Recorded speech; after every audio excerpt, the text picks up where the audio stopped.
Hey guys, welcome back to the Black Hills and Eastern Railroad. Today we're going to take a look at a really interesting announcement that came in my inbox early last week from Rapido Trains. This is the EMD SD7, SD9, and SD10 announcement from Rapido. This took me completely by surprise, and there's a lot of stuff that I'm interested in here in this release, and I'm going to tell you here, give you my analysis on why you should think it's interesting as well.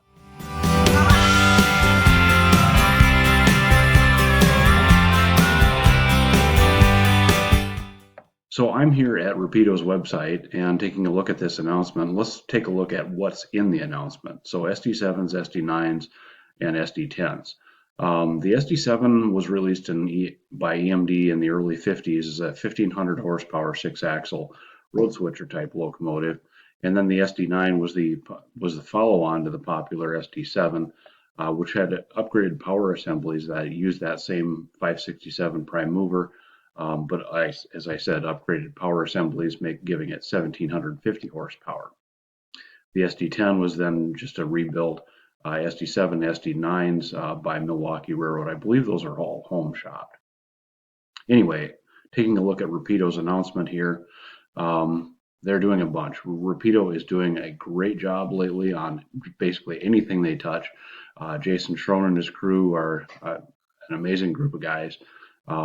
They're one of the top manufacturers right now to do releases in HO scale. And then here's what's in the announcement, specifically what road names they're going to be doing.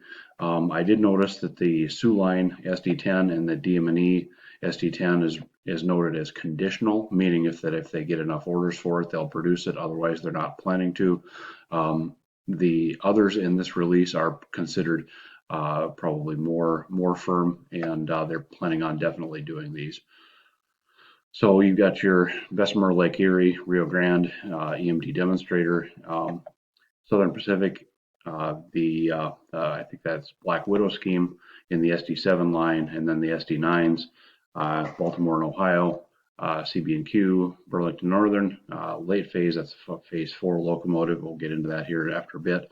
A C&W chop nose GP9, and then, C&W chop nose SD7, and then your SD9s from Milwaukee Road, which were, of course, you guys all know that Milwaukee Road was absorbed into Sioux line, and then DM&E ended up with several, if not all, of their 500 series SD10s out of Huron, South Dakota. So you ask, why do these matter to me, or why am I so excited about this release? Well, in the first place, this phase 4, this hammerhead style SD9 is a locomotive that's never been done in plastic. The SD10 has never been done in plastic, mass produced before. Of course, a lot of guys have modeled these on their own using components from other models, as have I. I'll show you that here after a bit. So local interest, of course, CB&Q, not exactly in southeast South Dakota, but not that far from here. And so the CB&Q obviously was one of the predecessors to Burlington Northern, and I feel a lot of kinship with those guys, and especially for modeling the Deadwood branch. That was an original CB&Q line.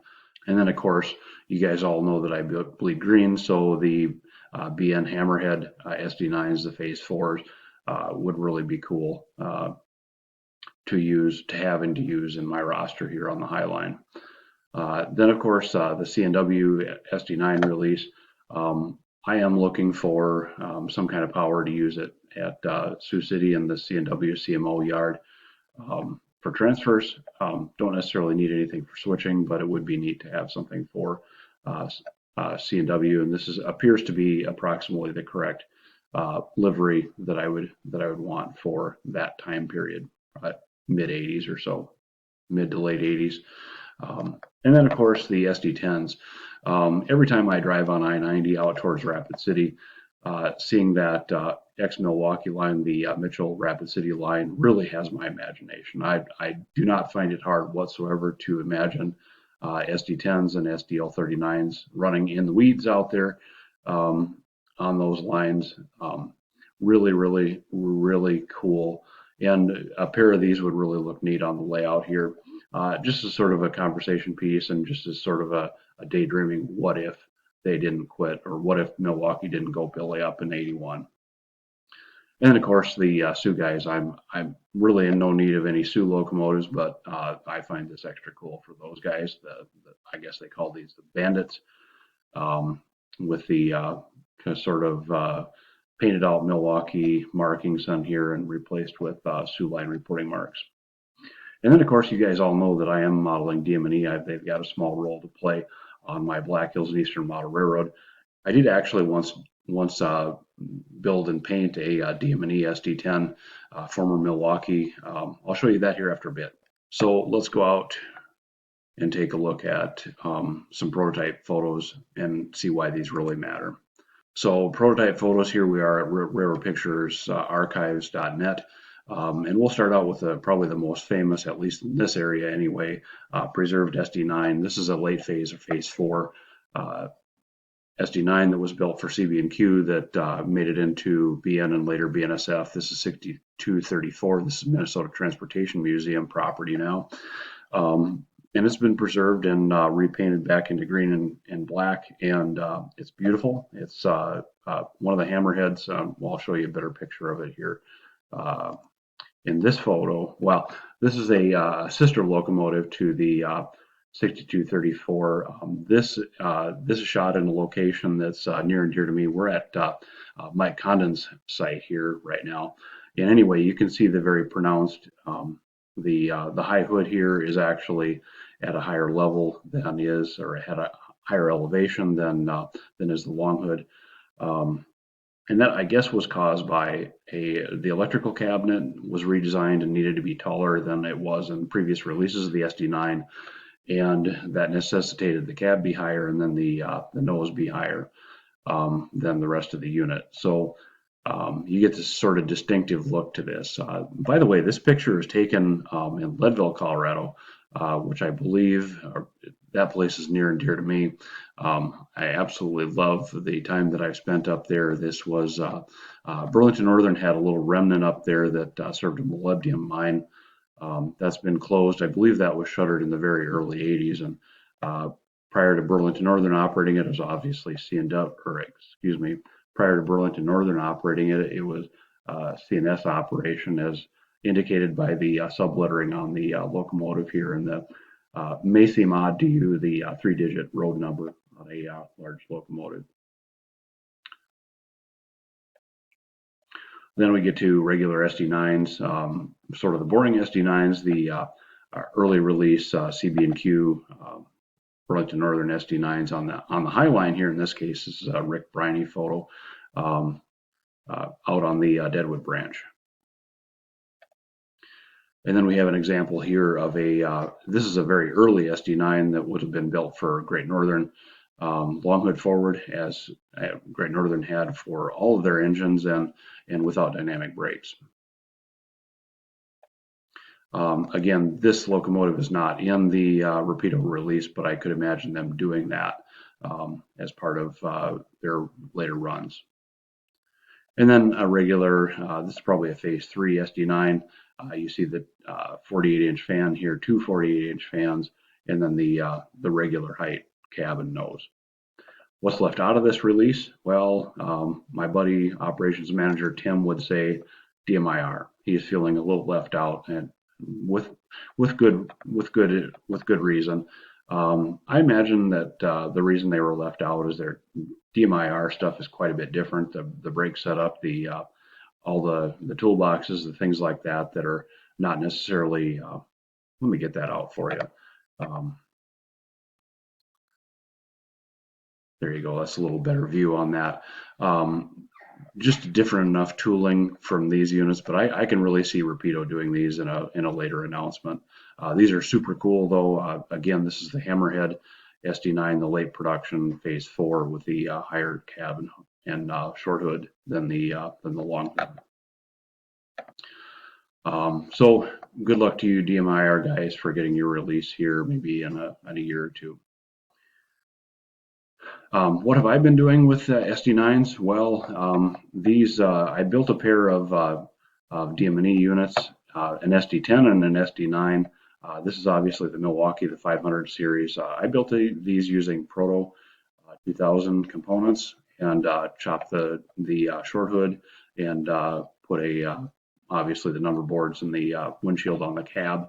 A number of years ago I did this, and these are actually off my roster now. Somebody else is enjoying them.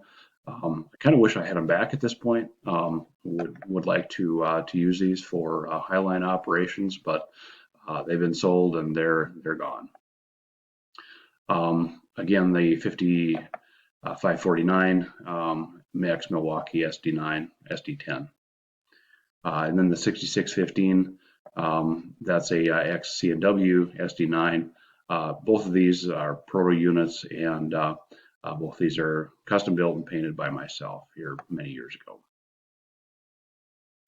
Another view of that 549. And it's a note that DM&E retained the original reporting numbers or engine numbers of these locomotives as they brought them onto their roster. So they retained, I believe this was actually C&W 6615 back in the day.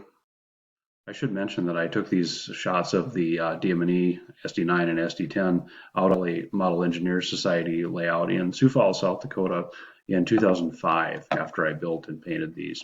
And then, of course, my Highline fleet. I've done a bunch of Proto 2000s, and I've got a couple of Atherns that are custom decorated for ex-CB&Q SD9s in green and black. This is a recent one that I did, and I've been careful to replicate some of the details that are specific to BN, the rotary beacon and the 3-window or 3-pane all-weather window that I've been able to source from a couple of different spots. And then a different unit that I've done basically the same way. So regarding my thoughts on sound and DCC, you see here lower down in the page here, they're showing pricing for DCC and silent versus sound and DCC. These things ship with loc sound, I believe. So your price break is going to be a little over $100 for getting a silent engine, and I'd probably be tempted to do that, even though that BN unit has that 4 LED rotary beacon on it. We probably have to find some kind of a controller to make that work. I believe that is functionality that's hard whacked on that loc sound board that you won't get with any other board. We'll have to figure that out and make that work. But my Highline fleet is all silent. They're all Digitrax DH166s and DH163s in those locomotives. So probably wouldn't be looking to fire up sound in these, even though it'd be really cool. Anyway, hope you enjoyed the content here in this episode, my analysis, and hopefully it was valuable. And maybe you'll pick one of these up or take a look at one of these for your home road. Again, if you like the content, hit that like button below, subscribe for more, and hopefully, if I'm lucky, I'll see you in the next one.